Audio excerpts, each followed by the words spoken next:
आधा वर्जन।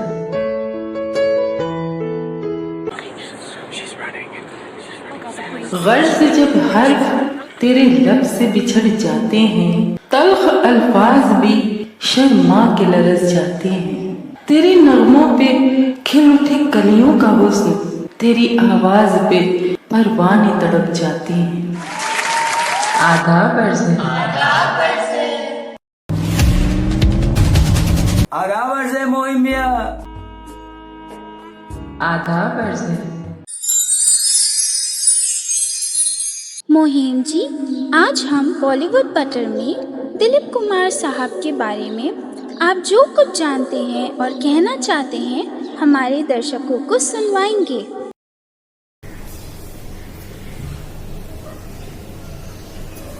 बहुत शुक्रिया। आपने जिस बड़ी हस्ती के लिए कुछ कहने के लिए मुझसे कहा है, ये मेरे लिए बहुत बड़ा एजाज है।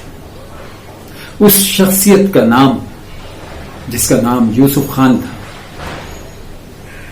उनका ये असली नाम तो एक उर्फियत बनकर रह गया। लोगों ने उन्हें दिलीप कुमार के नाम से बहुत पसंद किया। उनका ये नाम एक वजह के तौर पर बदला गया था।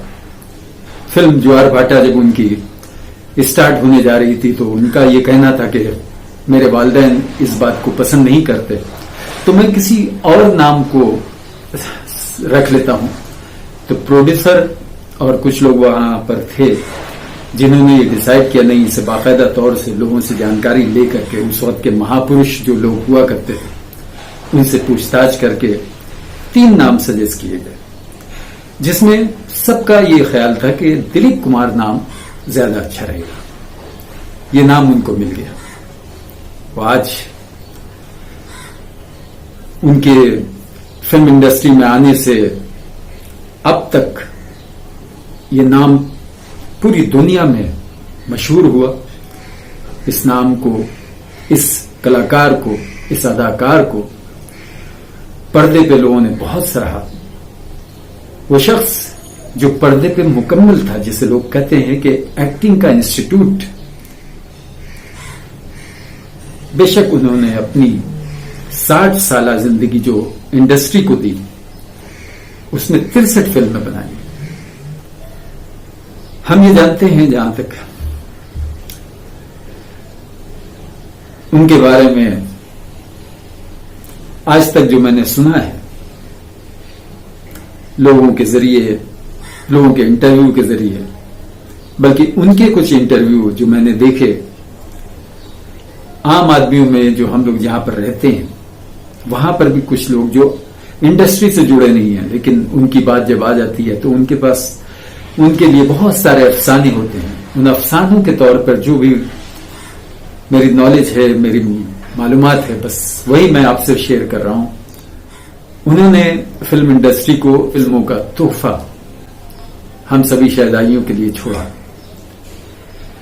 एक से एक बढ़कर फिल्में बनाई, एक से एक फिल्मों को उन्होंने जीवंत किया, एक से एक कैरेक्टर को। जैसा कि कलाकार मौजूद होते थे तो लिखने वाले भी एक चैलेंजिंग रोल लिखा करते थे। उस रोल को करने के लिए वो इतना ईमानदारी से काम करते थे कि अक्सर कहा गया है कि अगर किसी सॉन्ग की रिकॉर्डिंग के टाइम पे उन्हें सितार बजाते हुए दिखाना है तो वो उसे सीखते थे, वाकई सीख करके फिर उसे एक्ट करते थे। और एक साहब तो ऐसा बता रहे थे कि फिल्म स्टूडियो, महबूब स्टूडियो में वो गए थे कुछ लोगों के साथ में, तो वहां पे शूटिंग चल रही थी, दिल दिया दर्द दिया। उसमें एक सीन उन्हें देना था, एक शॉट देना था कि पूरे जंगल से भागते हुए हाथ में गुलदस्ता लेते हुए आए हैं और वहीदा रहमान जी को उन्हें पेश करना था। वो सीन तो कहीं और कर लिया गया था जंगल का। अब उसमें रियलिटी लाने के लिए, उसमें जीवंत, उसकी जिंदगी, उस शॉट को जिंदा करने के लिए उन्होंने इतना किया कि जैसे ही असिस्टेंट डायरेक्टर ने कहा, सर शॉट रेडी है, उन्होंने कहा ओके। वहां पर जो स्टूडियो में स्पेस था उस स्पेस में वो दौड़ लगाने लगे। 3-4 चक्कर लगाने के बाद उसके बाद कहा डायरेक्टर से कि हाँ अब शॉट लीजिए। अब वो शॉट कुछ ऐसा था कि मैडम ये आपके लिए फूल लेकर आया हूं। उनकी जो सांसें थी, जो वो दौड़कर आए थे, जो उन्होंने पिछला शॉट दिए थे, उसको इसमें मर्ज करने के लिए उन्होंने जो मेहनत की थी, वही सोच सकते थे। इतनी आसानी से उन्होंने उस चीज को उसमें शामिल कर लिया, जोड़ दिया कि वो कैरेक्टर, वो डायलॉग बोलने का वो अंदाज, कि थका हुआ आदमी आकर के कैसे डायलॉग बोलता है, बहुत खूबसूरत। याद होगा आप लोगों को। तो इस तरह के बहुत सारे किस्से इस दुनिया में उनके मुतालिक मौजूद हैं। अपने सभी आर्टिस्टों की बहुत ही इज्जत किया करते थे, मोहब्बत किया करते थे। पृथ्वीराज कपूर साहब को वो बहुत ही लाइक करते थे और वो उनके बुजुर्ग भी थे। पेशावर से वो लोग जानते थे एक दूसरे को। वो शख्सियत तो बहुत ही जबरदस्त शख्सियत थी। सबसे ज्यादा इज्जत उन्हीं की।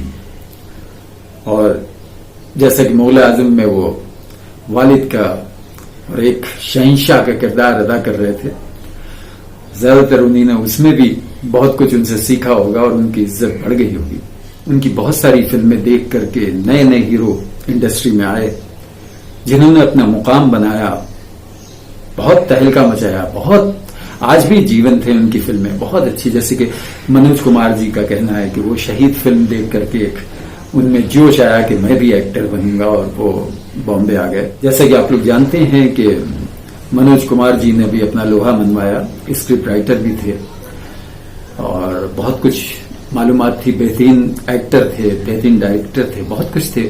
उन्होंने पहले यहां पर आकर के स्क्रिप्ट राइटिंग का काम शुरू किया, उन्हें मिला, वो करने लगे। लेकिन धर्मेंद्र जी जो थे वो इंडस्ट्री में जहां भी काम मांगने जाते थे, लोग उनकी पर्सनालिटी को देख करके सोचते थे कि ये इतना हार्ड बंदा लगता है, पहलवान जैसा लगता है। कहते भी थे लोग, अरे पहलवान जैसे हो तुम जाओ कुश्ती लड़ो जाकर के। तो बेचारे परेशान हो जाते थे, जबकि वो देखने में तो हैंडसम रहे होंगे। बाद में लोगों ने बहुत सराहा। तो ये सारी चीजें दिलीप कुमार जी की वजह से लोग यहां तक आए, इंडस्ट्री में आए। आज भी मैं खुद अपना भी बताता हूं कि मुझ में भी कुछ न कुछ शौक रहा कि मैं भी कुछ उनकी तरह कुछ मेहनत करूं और जो मेरे अंदर है वो उसे एक्सपोज कर सकूं इस फिल्म के और सीरियल के हवाले से। ऊपर वाले ने मौका दिया, बहुत सारी फिल्में की, बहुत सारे सीरियल किए, और आज आप इस मंच से भी मुझे देख रहे हैं। लेकिन मैं बहुत छोटा सा अदना सा कलाकार हूं। उनकी तो खासियत दुनिया जानती है। आज जब वो हमारे बीच नहीं है, फिर भी काफी दिन हो गए उनको इस दुनिया से गए हुए, लेकिन उनकी बातें हर जगह होती हैं। चाहे आप किसी परचेजिंग के लिए किसी शॉपिंग पे निकले हो, कहीं ना कहीं वो बातें हो रही हैं जो उनका हक है, जो उन्होंने करके दिखाया। अक्सर शूटिंग के दौरान हमारे कुछ कलाकार होते हैं जो, मैं जैसा कि आप लोग जानते हैं कि मैं उर्दू से वाकिफ हूं, मैं लखनऊ का रहने वाला हूं, थोड़ी बहुत उर्दू में महारत है। अक्सर लोगों को कुछ परेशानी आती है डायलॉग में, तो वो मुझसे राब्ता कायम करते हैं और मुझसे कहते हैं कि जरा बताइए, बोल कर दिखाइए। कुछ लोगों को मैं खुद एडवाइस करता हूं कि देखो, जो हमारी फिल्मी दुनिया के बड़े बड़े हीरो हैं, जैसे दिलीप कुमार साहब, राजकुमार और अपने राजेंद्र कुमार और बलराज साहनी जी, अशोक कुमार जी, बहुत सारे, इन लोगों की डायलॉग डिलीवरी देखो, ये कैसे एक एक लफ्ज को क्लियर बोलते हैं। किसी को अपने मुताबिक समझो तो उनको फॉलो करो, बहुत कुछ सीख जाओगे, उनसे ही सीखने को मिल जाएगा। तो ये जो कमियां हैं ये पूरी हो जाएंगी। कई लोग उस बात को समझते हैं और अपने आप में डालते हैं।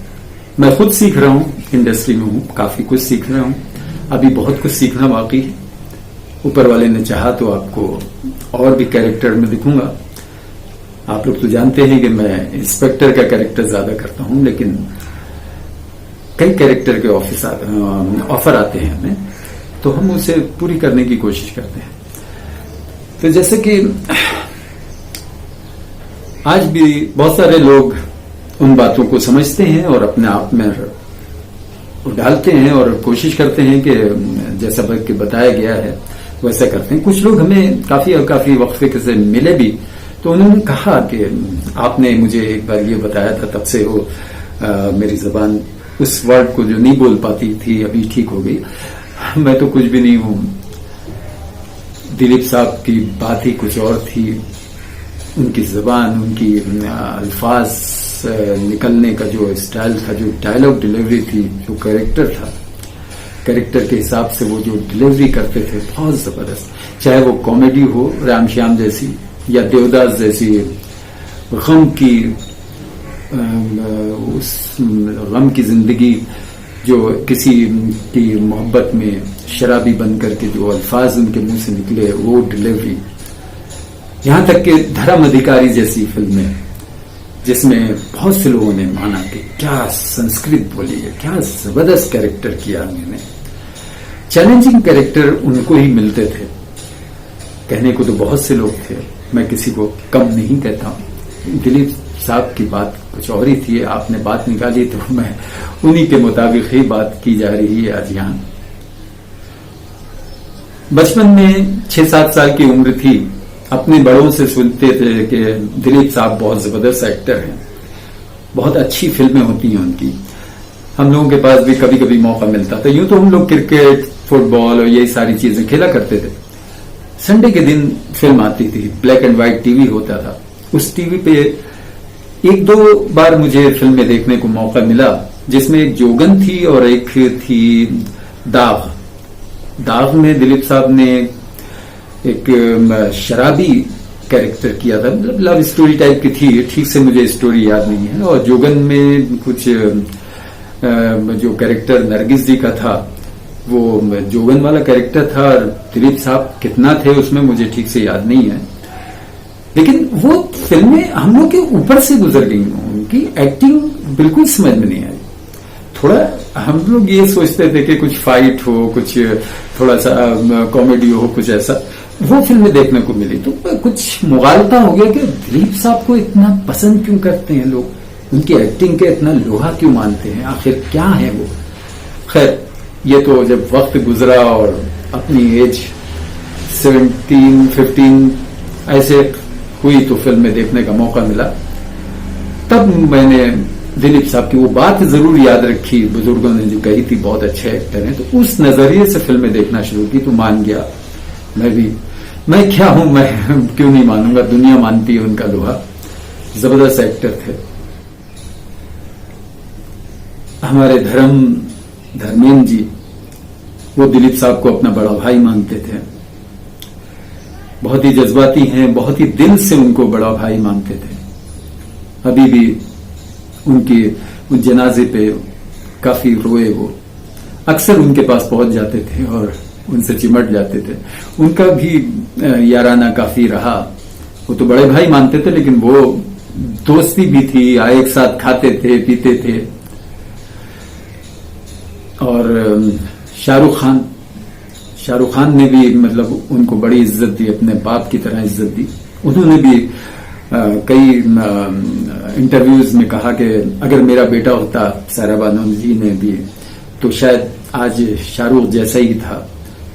उनको वहां पर माँ बाप का प्यार मिलता था, शाहरुख खान अक्सर वहां पहुंच जाते थे, सलमान खान की फैमिली भी अटैच थी, बहुत से लोग थे। और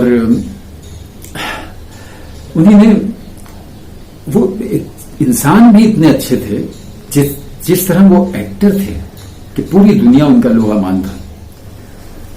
हमारी इंडस्ट्री ने उन्हें बहुत सारे अवार्ड दिए, वो उसके हकदार भी थे। उन्होंने वो सब कुछ करके दिखाया, यहां तक कि सुनने में आया है कि गंगा जमुना फिल्म डायरेक्ट भी उन्हीं ने की थी।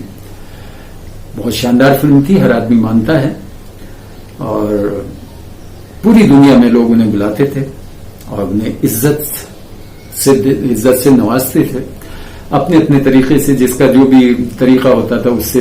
उनका घर तो बिल्कुल अवार्ड से भरा ही पड़ा हुआ है, यहां तक कि पड़ोसी मुल्क पाकिस्तान ने भी अपना सबसे बड़ा अवार्ड निशाने इम्तियाज उन्हें बुला करके बाइज्जत उससे नवाजा, उन्हें दिया। बहुत ही आला किस्म के कलाकार थे और वैसे ही इंसान भी थे।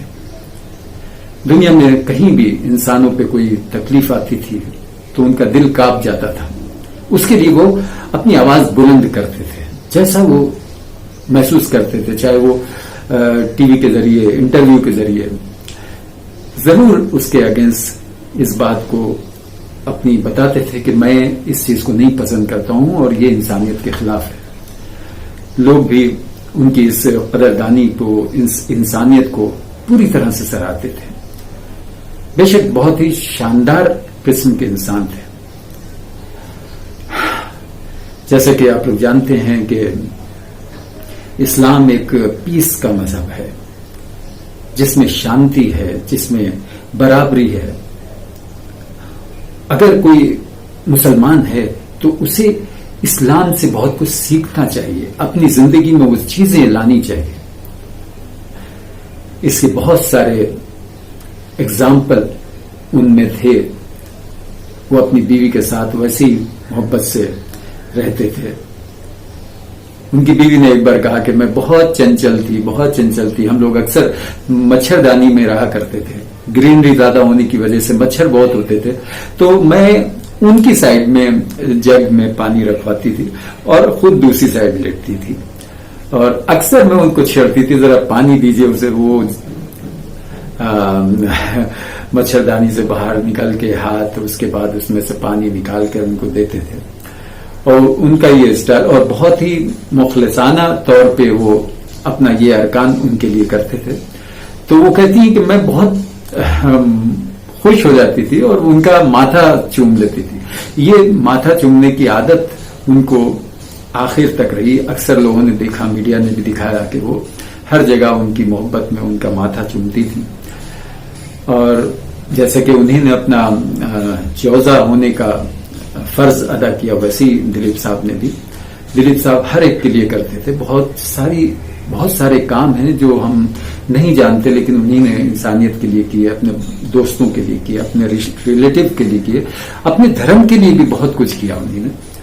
उनकी जौजा सायरा बानो जी का ये कहना था कि मैं बचपन से उनको देखती थी, थिएटर में उनकी फिल्में देखती थी। आप लोगों को मालूम होगा कि उनकी मदर जो थी नसीम बानो, वो अपने दौर की बहुत ही खूबसूरत हीरोइनों में शामिल थी। उनको परी चेहरे का खिताब दिया गया था। तो वो उनकी बेटी थी और वो चाहती थी कि मैं भी दिलीप कुमार की हीरोइन बनूं। एक बार ऐसी किसी फिल्म में उन लोगों को लिया गया तो दिलीप साहब ने कहा कि ये तो बहुत छोटी है, बच्ची है, इसको ये कैसे हमारे साथ काम कर सकती है। लेकिन जब उनको ये पता लगा तो उन्हीं ने कहा कि मैं जिद में आ गई कि मैं एक दिन मैं आपके साथ में काम करके ही छोड़ूंगी।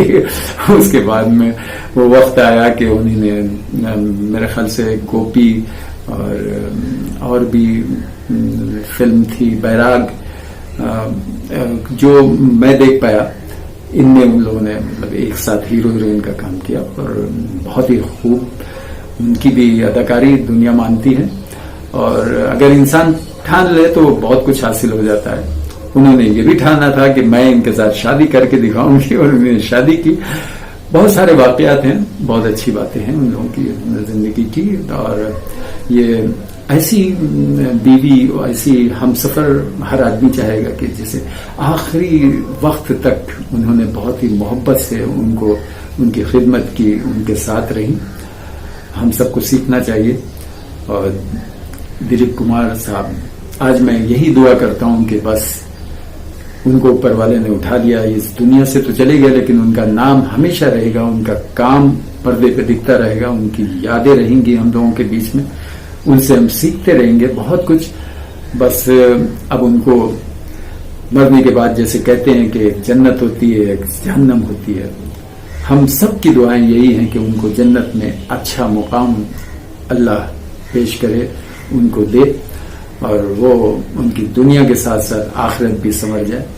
बस यही आखिरी पैगाम उनके लिए मैं दुआ के तौर पे पेश करता हूँ और आप लोगों से चाहता हूँ कि मैंने जो भी उनके लिए कहा, अगर कहीं पे भी कुछ कमी हो तो प्लीज मुझे माफ कीजिएगा, क्योंकि मैं उनसे मिल नहीं पाया। जब मेरा वक्त आया, मैंने उनसे मिलना चाहा तो पता ये लगा कि वो गफलत में है, थोड़ा सा दिमाग पर मतलब शार्प नहीं रहा, लोगों को पहचान नहीं पाते हैं। वैसे तो बहुत सारे लोग हैं जो उनके घर गए, उनसे मिले और चाय पीकर आए। उन्होंने कहा कि मुझे बिना चाय के वहां भेजा नहीं गया। वो उस कंडीशन में भी नहीं थे, फिर भी लोगों को उनके घर में चाय पिलाई गई, बिठाया गया, उनके साथ फोटो लिए लोगों ने। मेरा दिल गवारा नहीं करता था, मैं चाहता था कि वो हूबहू मुझे देखें, मेरी खैरियत पूछ सके, मैं उनकी खैरियत पूछ सकूं और उनके साथ में थोड़े से जुमलेबाजी मेरी हो और मैं उस बात को भी हमेशा याद रखूं, उनके साथ में थोड़ा सा वक्त बीत जाए। ऐसा कुछ लगा नहीं तो मैंने कोशिश भी नहीं की, मैं उनके घर नहीं गया। मुझे इस बात का थोड़ा सा अफसोस है कि मैं उनसे मिलना चाहता था। हमारे एक दोस्त थे, उनका भी इंतकाल हो चुका है, मिर्जा उनका नाम था। वो काफी दिलीप साहब से काफी मिलते थे, अपने आप को शबाहत भी कुछ उनके बाल, उनका रहन सहन, उनकी पर्सनालिटी काफी कुछ दिलीप साहब से मिलती थी। तो उनसे मेरा वास्ता रहा और उनके साथ एक यादगार फोटो है, मैं आपके साथ पेश करना चाह रहा हूं कि आप उसे देखिए। काफी सिमिलर लगते हैं वो, जबकि वो दिलीप साहब नहीं है, लेकिन इंडस्ट्री के एक अच्छे सिंगर में भी रहे। वो प्लेबैक सिंगर रहे। ऋषि कपूर, अक्षय कुमार को उन्होंने नदीम श्रवण की म्यूजिक में कंपोजिशन में, उनकी कंपोजिशन में गाना भी गाया और उनका इंडस्ट्री में है, प्लेबैक सिंगर रहे। और यूं देश विदेश में तो उन्होंने रफी साहब के और हूबहू वो जिस भी सिंगर को गाते थे वो उस तरह की आवाज निकाल लेते थे। उनमें ये खासियत थी, उन्होंने बहुत कुछ किया। फिल्में ज्यादा नहीं कर पाए और उनकी फोटो की झलक मेरे साथ उनका जो थोड़ा सा हम गुफ्तगू कर रहे थे तो उस दौरान किसी ने फोटो खींचे, तो मैं आपसे शेयर कर रहा हूँ। आप उनको उस लेवल से देखिएगा। वो दिलीप साहब नहीं है लेकिन कुछ शबाहत है उनकी उन पे। तो जैसा कि दिलीप साहब के लिए मैंने कहा कि उनके लिए मैं दुआ करता हूं। मैं आपका शुक्रगुजार हूं मैडम कि आपने मुझे ये अपॉर्चुनिटी दी कि दिलीप साहब के लिए मैं कुछ बोल सकूं। मुझे उम्मीद है कि जो भी मैंने बोला है वो सिर्फ सुनी सुनाई, क्योंकि मैं उनसे मिल नहीं पाया और कुछ भी कमी रह गई हो तो प्लीज आप सभी देखने वाले मुझे माफ कीजिएगा। और जो बॉलीवुड बटर के नाम से ये प्रोग्राम, ये आपने शो रखा है, ये शो आगे बहुत आगे जाए, मैं दुआ करूंगा। और मैं इस शो को होस्ट करने के लिए आपने जो हमें नवाजा है, तो हम जरूर अपने आर्टिस्ट लोगों से इंटरव्यू लेंगे और आपके शो में चार चांद लगाने की कोशिश करेंगे। बस आज की बातें यहीं तक। बहुत शुक्रिया। क्यों ना आप बने हमारे सब्सक्राइबर और हम बने आपके रहबर। तो फिर देर किस बात की है, हमारी नतीजा कबूल कीजिए, सब्सक्राइब और शेयर जरूर कीजिए।